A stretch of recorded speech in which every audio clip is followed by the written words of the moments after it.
All right, it's 6:30. All right. Welcome to the class of 2023 Fall Parent and Student Information Night. This webinar is recorded for those who might have missed it, or if you know someone who needs the information or you didn't catch anything. We'll go ahead and start with introductions. I'm Mrs. Cole. I am your assistant principal for the class of 2023. I'm Marcus Logan. I'm the Dean of Students for the 11th grade. I am Stacy Talley, and I'm the counselor for students, excuse me, with last names A through K. And then Heather Hayes is the counselor for L through Z. Unfortunately, she is feeling under the weather tonight, so she could not be here. And I am Susie Nass, and I'm the career counselor.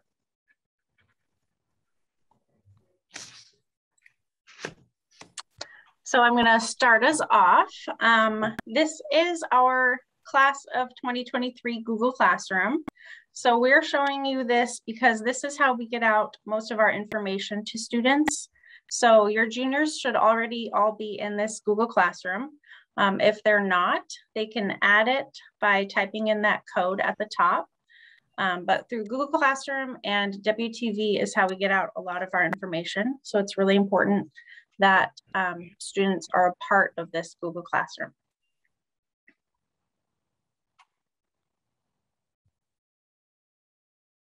Thanks, Susie. So what you can do to help your child be successful this year as a junior, they should be meeting with their school counselor. So if you could encourage them to just stop by the guidance office and make an appointment with us. This is when we want to start having those one-on-one conversations with them about what are their plans for life after high school and how can we help them develop those plans. So if those conversations haven't started yet, we would like to meet with them. You can also help them to set goals for the school year, excuse me, and even on a smaller scale, maybe start with monthly goals just to help them stay motivated throughout the year. Helping them stay organized. There's a lot of tasks that are going to come across their plate, especially as they're developing what they want to do after high school. So just helping them by making monthly or weekly to-do lists, and then checking with them to make sure they're keeping up on those tasks also.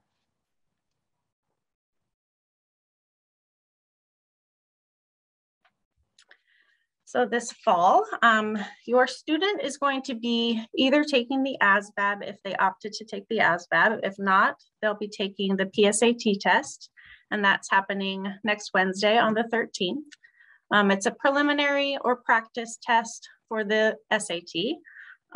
It's a pretty good indicator. Their score from the PSAT is a good indicator on what their score will be for the SAT.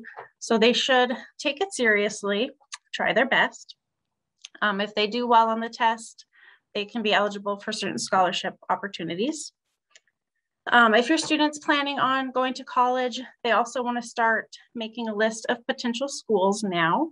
They should have a list of at least 5 schools that they want to research this year through college fairs like our It's Your Future Fair that's coming up, and through college visits that happen either in person or virtually in the Career Center. And Mrs. Nass will talk about that, I'm sure, a little bit later. This is our credit check. So this is a visual of all of the graduation requirements for juniors. They need to have at least 14 credits right now to be on track to graduate, and 30 credits. I think you could probably hear an ambulance behind me. 30 credits by the end of senior year. So they get a copy of this credit check every semester with their updated grades. So they should have a good idea of where they are in terms of graduation. This smaller box at the bottom here says other class of 23 grad requirements. Listed there is the Smarter Balance test. So they do need to take a language arts, a math, and a science test this year. They need to pass all 3 to graduate. However, they have multiple attempts that they can make on those tests. And there's also 8 total alternative pathways if they don't pass that test. They also need to complete a high school and beyond plan. So they've been working on that through Zello already. They'll have lessons that they need to complete this year as a junior, and lessons that they'll need to complete as a senior to get that checked off in order to graduate. So if you want a copy of your credit check, you can have your student just stop by the guidance office at any time and we'll give them a copy. Life after high school. So this is just all of the pathways that we are going to kind of dive into and cover over the next portion of the presentation. So I will let our wonderful career counselor, Ms. Nass, take it from here. All right, thank you. So yes, as a career counselor, I'm here to help your child figure out how to get to that next part of their life and the best path for them to take. So we do have college representatives as well as military recruiters coming in to visit with us. We've had them from all over the state, both public, private, universities, two-year universities, trade schools. We just had Universal Technical Institute today. So if your child is interested in being a mechanic, motorcycle mechanic, marine mechanic, diesel mechanic, all of those, they missed, but Maria, the rep, said to have any student who's interested to contact her directly. So that is kind of my role. So we've had quite a few. Your student can see them in the grade level classroom, the Google Classroom that Ms. Talley mentioned on the first slide, but we also announce it on WTV. To sign up, they just come to the Career Center. They'll get a pass to take back to their class. Their teacher always has the right to say no, for example, if they have a test or an essay or something that they need to be a part of. But again, they can just let me know and I will make arrangements so that we can meet with that representative. We're here to help you with the applications and resumes, finding a job if you have that desire as well. We, again, help serve as the liaison for the military branches. So the recruiters all contact us and come in and speak to our students. Currently, the Air Force is trying to secure a recruiter for the Port Orchard, Bremerton area, but I believe they have someone in place and they're coming in November. But the Navy has come, National Guard, the Marines, he is coming shortly. But if they're interested in any of these military branches, I encourage them to take the ASVAB test this year, or if they're undecided, I would have them take the PSAT test. And then they can take the ASVAB test in March. So again, if they're undecided as to what they want to do, take the PSAT in October and then take the ASVAB in March. We also kind of help students go to vocational and technical schools. They are great opportunities for students who know that they want a career in a trade, or they just need a certificate or an AA for their career choice. And so there's lots of opportunities there for them. Some are local, such as West Sound Tech and OC and Clover Park, and some are further away depending on what they would like to study. There are also two-year colleges such as OC and TCC and Edmonds Community College, Spokane, all across the state. We encourage students to go to that, especially again, if they're undecided and not sure if they want to go to a four-year or what they want to study. And so it's more economical. You can earn your associate's degree, which I highly recommend. That way you have a direct transfer into your four-year college or university if you do decide to get your bachelor's degree. They do also offer bachelor's degrees on campus, such as OC has a bachelor's in nursing, as well as in education and engineering. And your degree comes from the university that is partnered with them. So your engineering degree would come from WSU, for example. So there are more than 40 of those colleges in Washington. So use those as an option. And Mr. Logue is gonna cover our, what they're looking for. Is this still me? Yes. Two-year colleges are looking for a high school diploma. You need to at least have a 2-point GPA in the core academic coursework, and Ms. Talley kind of went over some of those requirements. You do need to have passed Algebra 2, but that is also a state requirement anyway. So they're just basically asking you to meet the state graduation requirements. It does help you with the AccuPlacer. You will have to take the AccuPlacer to find out what level of math and English you will be placed in. Many two-year colleges will accept students without world languages from high school, but to transfer into a 4-year university, you may need to take 1 or 2 of those courses while you're in college. So it might be beneficial to take it here while it's free rather than paying for it at that 2-year college. SATs and ACTs are currently not being required, and they're not going to be required for the class of 2023. But sorry, I presented to the class of 2024 earlier today, the class of 2023, but we still encourage you to take it because some of those bigger universities do require it. All right, Mr. Logue. Okay, 4-year colleges and universities, like Susie alluded to, the community colleges are going to be a little bit more financially less stringent on students, but if they decide and they know what they want to do and they want to attend a 4-year college or university, it's where they can earn their 4-year degree, a bachelor's degree. The universities are typically larger than colleges. Many colleges are going to be private colleges, and so they'll have smaller class sizes at the colleges, where universities may have larger enrollment and larger class sizes. Both offer 4-year degrees, bachelor degrees, as well as potentially master degrees or PhDs. The 2 different types of 4-year institutions that we'll see: public, which are going to receive funds to make them a little bit more affordable as far as from government funds. And so Washington colleges and universities in state, their tuition is going to be less costly compared to students that are going to go out of state. And the vary in size as well. Private colleges and universities are going to be funded through non-government sources, so they're going to be a little bit more costly, but oftentimes the benefit of the private colleges is that they're going to be smaller class sizes. Yeah. Before I move on, private universities will also offer more merit scholarships. So based on the student's GPA, they may get up to a half tuition reduction.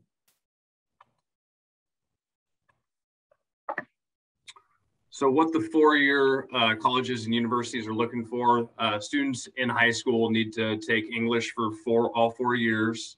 They'll need 3 years of math, algebra, geometry, advanced algebra. They'll need a senior year math-based quantitative course. Science, they'll need 3 years of that with 2 lab sciences. At least 2 years of the same world language. So if they're planning on going to the 4-year school, they'll need the foreign language, the world language, compared to the 2-year community colleges. Social studies, they'll need 3 years of that for credits, 1 year of art, and then GPA requirements will be based off of the individual schools. So like we talked about earlier, students will need the 5 schools that they're interested in and looking at the GPA requirements for those individual colleges and universities. And like Ms. Nass just discussed, as far as SAT and ACT minimums, just check with those individual schools and maybe waived. So, and then there's selective 4-year colleges and what they're looking for. And so selective colleges, they're going to have obviously more intense requirements. One thing we do want to mention, if your student is interested in going to a military academy, that they need to start that process now and get in contact with Mrs. Nass so that they can get that process moving, because it's a little more extensive as far as the entrance into the military academies. So they'll need a stronger GPA, stronger SAT, ACT scores. The rigor of the courses, they're probably going to want to take more AP courses, like it says there, as far as 6+ or honors courses. They'll need at least 2 or more years of the foreign language for these schools, and then math or at least pre-calculus. Another factor that's going to play into is how you get involved in your community. Were you involved in extracurriculars, whether it be clubs, athletics and leadership roles, ASB, those types of things, as far as being able to be involved within the school community and also our local community. Essays to show their writing skills and their character as an applicant in possible interviews with the selected four-year colleges, and then letters of recommendation from their counselor and teachers and possibly administration. And so the selected four-year schools, they're going to have a little bit more expectations as far as the things they need to meet in order to gain acceptance.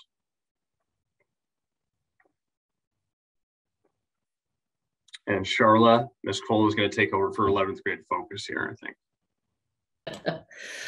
So you really want to focus as a junior this year, and you're looking towards, you know, college after high school, is really concentrate on taking that PSAT that's happening on the 13th, next Wednesday. You want to take that because it will qualify your junior if they score high enough on the National Merit Scholarship.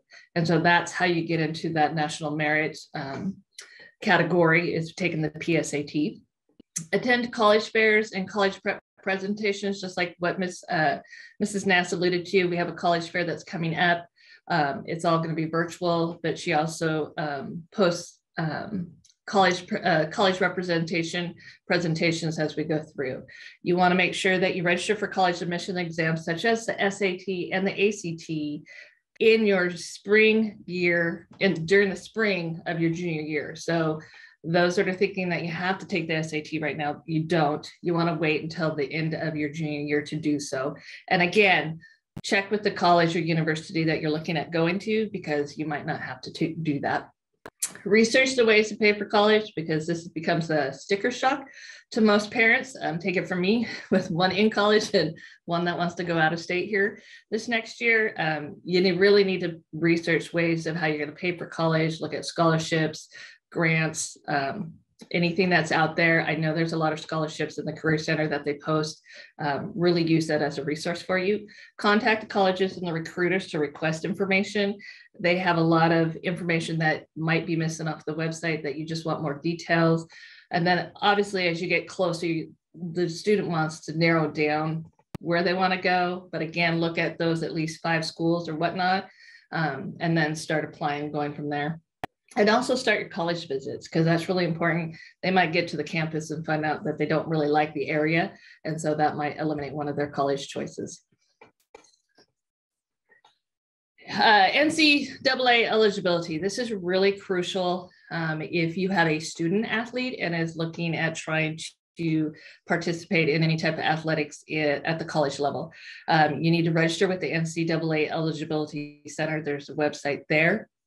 By the end of your junior year, there is a registration fee of $90. NCAA will only accept online registration. You can't do it by mail or anything like that. You'll need to send in an initial and a final transcript to the NCAA. So they'll want to see basically an unofficial when you start the process, and by the time you finish your high school career, they'll want to see a final as you go through. So if you have any questions about NCAA eligibility, one, you can contact your counselor. Also, you can contact Miss Lindsay Foster. She's our athletic director for more information on that.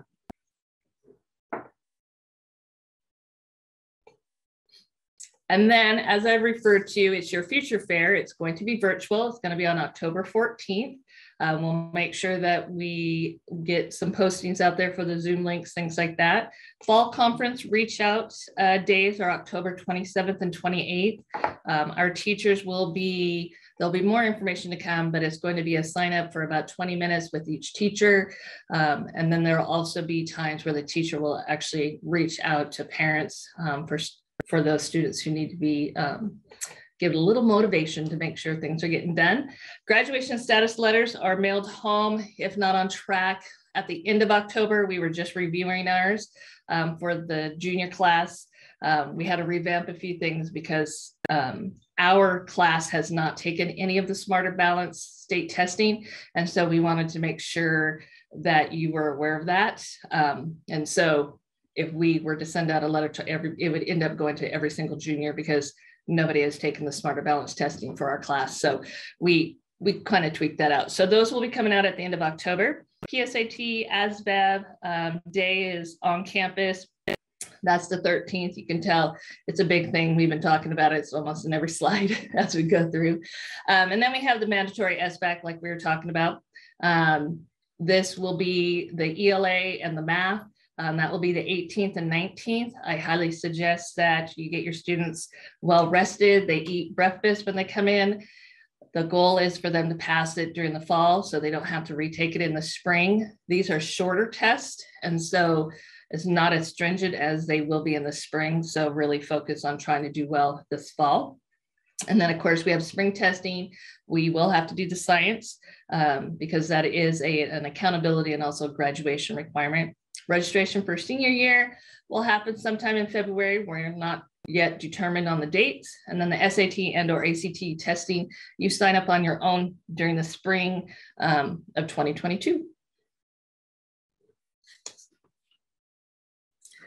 We want to thank you for attending. If you have any questions, this is recorded again. We will make sure it's posted on our Google Classroom. Those are the emails if you need to reach out to any of us. We can open it up for any type of questions. I don't see any questions yet, but we'll be here to answer them.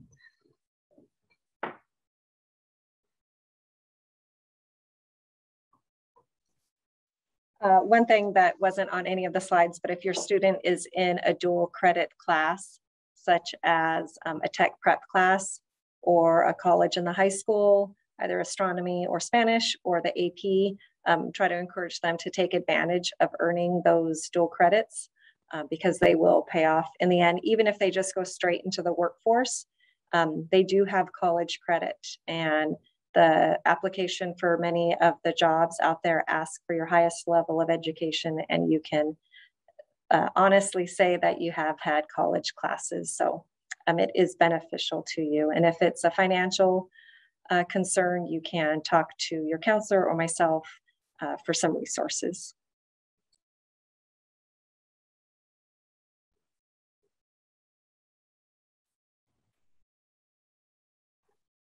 What is the ACT? It's the American College Test. I always forget the exact one because I get them mixed up. But it is similar to the SAT, and feel free someone else to jump in, but it tests your math and your reading and writing. It's just a different format, and it's a different scoring system. It's like in the 20s and 30s is like kind of the range that colleges are looking for versus the SAT, where the range is more in the 500s, 600s for each of those tests. And you can also, someone else can correct me. In the past, it's always seemed like the SAT was more of a language verbal strength type of student, and then the ACT has a tendency to be more of your science and math. If your student is more excelling in the science and the maths, ACT sometimes, if they're struggling to pass the SBACs of any kind, those are options that we offer.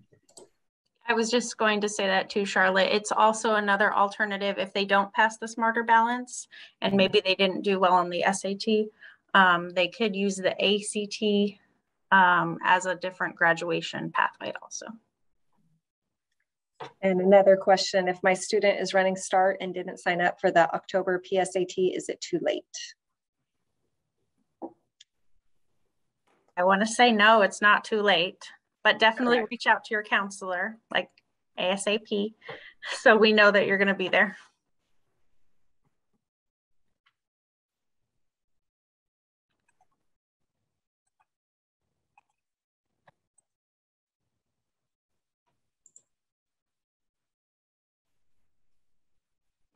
Any more questions? We have a couple more minutes. Yes, I know you started out by saying students should access the class of 23 Google Classroom, but has this presentation been or will be shared with the students? Yes, so as we said, we will post this on the Google Classroom. I don't know where else we would post it, but definitely on the Google Classroom. So if there's any information that you missed or you didn't get here at the very beginning, you are more than welcome to have your student log into the Google Classroom and they can listen to it themselves if they like. Okay, we have a couple more questions that are coming in, which is good. And the video recording will also be on the YouTube channel. So if your student is familiar with that, they can go there. How do you decide whether to take the SAT or ACT? Again, I would probably go back to the type of student that you are. If you're stronger in your writing capabilities and things like when you're English, I would say stick with the SAT. Again, the ACT is more of a math, science-minded brain, if you will. So I guess it really just depends on your strength on that piece, on which one you decide on. Can you retake the PSAT? Well, we've offered it several times. I'm trying to think. I think we were going to offer it. Did we offer it to our freshmen? I can't remember. Yeah. When this class was a freshman, they did take it. They had the opportunity to take it. Yeah, and so it's been proven that the more you take the PSAT, it has a tendency to increase their score by 10. Is it 10%? 10 points, 10%, one of the two. And so we'll offer the PSAT this year. I would then suggest going to the SAT in the spring. Can we review how students sign up for the PSAT? You do not need to sign up for the PSAT. If you come to school on October 13th, you are signed up and you will be testing. And the last question that I see here, one more just came in, but when is a good time to apply for FAFSA? So first of all, the FAFSA stands for the Free Application of Federal Student Aid, and that really is your senior year. It opens up October 1st for the next school year. So this year's senior class is been applying and will be applying for it. So as juniors, you will wait. What you can do in the springtime, and we'll be having another kind of reach out session, is to get your FSA ID, which is your Federal Student Aid ID, and it acts as an electronic signature so that when you do file, you can just use that and do it all electronically. So someone got in late. Hello, if your son is at West Sound Tech, how does he keep up with graduation requirements, such as 4 years of foreign language, which I know Ms. Talley will correct that one, or is this not applicable if they are at West Sound Tech? So if they're currently at West Sound Tech, they should have already met with their counselor and came up with a plan on how they'll meet any requirements that they haven't already met. So for example, if they haven't met their 2 years of foreign language, they should be sitting in a foreign language, or they can use their West Sound Tech credits for those world language credits. Same thing with any elective credits. Basically, they're sitting in their core classes at the high school, and then West Sound Tech will count for any of their elective credits that they still need. So if you have questions about that, have your student request a copy of their credit check or have them reach out to their counselor to talk about their plan for meeting the rest of their requirements. So a question about how to sign up for the SAT, ACT.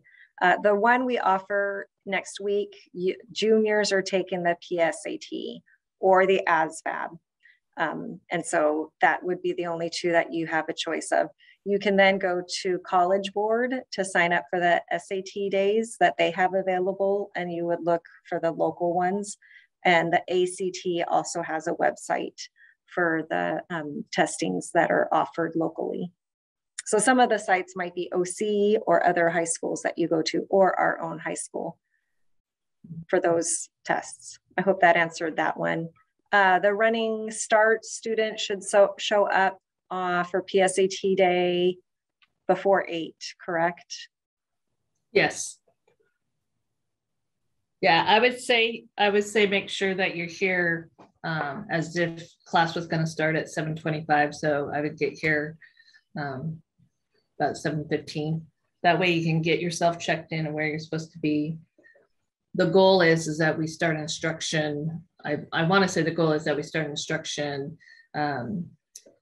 by 7:30ish, 7:40. That way they can get started on the test by about 8 o'clock. I know for the ASVAB, they're administering it at 8. Okay. And for the ASVAB, if no one's asking it, but it's a 3-hour test guaranteed. There, how long will the PSAT take? I want to say it's about 3 hours. Is that right, Stacy? I know it's a little shorter than the SAT. Yeah, I don't know the exact length, and I'm trying to think back to when we did it 2 years ago. I want to say around 3 hours. I want to say about 3 hours.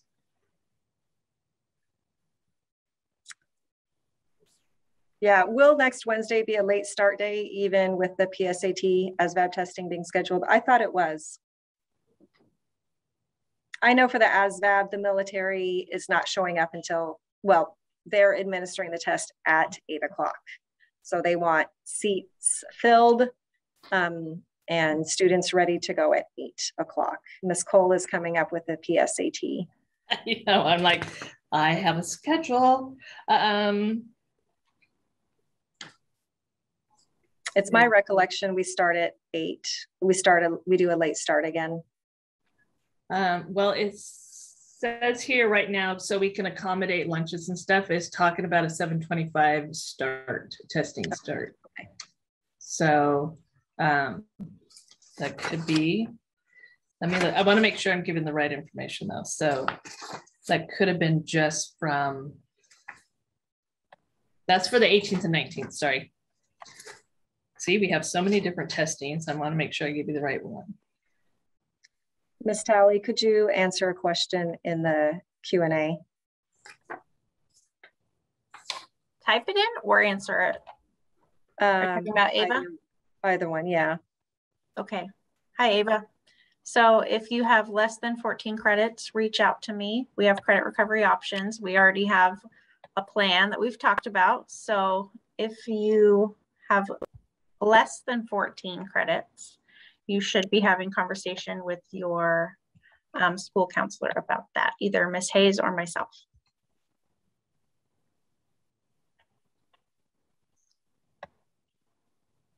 I'm not seeing an exact time, so I would just aim for 8 o'clock, like we talked about. We will make sure it is posted in the grade level Google Classroom. Yeah, we'll have more information coming.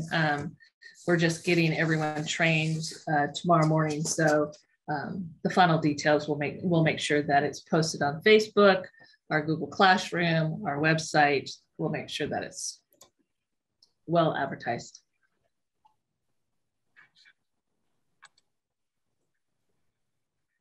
All right, if we don't have any more questions, again, if you have any questions, make sure you have your son or daughter reach out to their counselor because they can always ask them and we can make sure we get the information.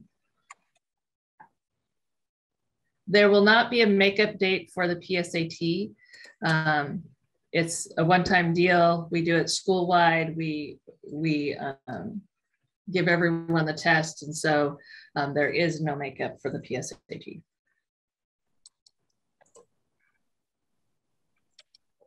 Thank you for everyone who has attended. Have a great evening. Yeah. If you have any questions, reach out to us. Yep. Oh, there's a couple more that came in. Oh yeah, thank you. Yes. Oh, thank you guys for attending. Thanks. It's wonderful. Thanks for attending. Thank you.